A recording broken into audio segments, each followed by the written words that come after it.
installing the corner anchors, we take one of these blocks, bolt with washer, tip it, slide it in the slot, included Allen wrench up through the hole, can hold it. So now I have this piece, washer, nuts, go to the lower corner because it'll be easier later, slide it in, washer,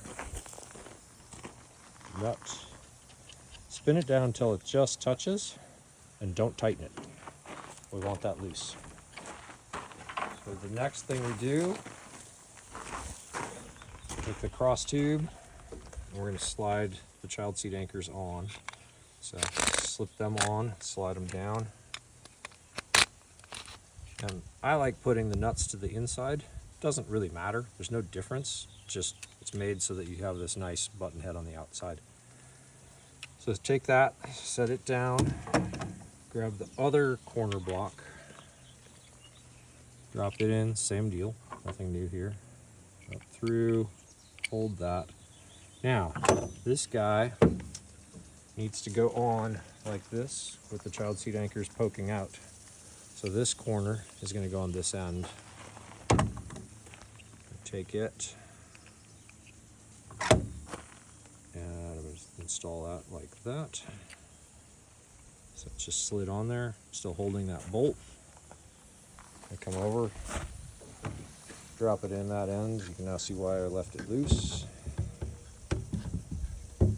Push it down. Drops in. Line this guy up. Make sure it sits down in the corner. Like right now it's sitting up on that edge there. Now it's in. And washer, nut. Now it doesn't matter if you hold the bolt or not. And then grab your wrench or ratchet, whatever you've got. Throw that in on there.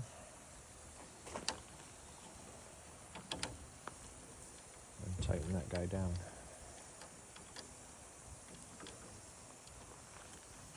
Do the same on the lower.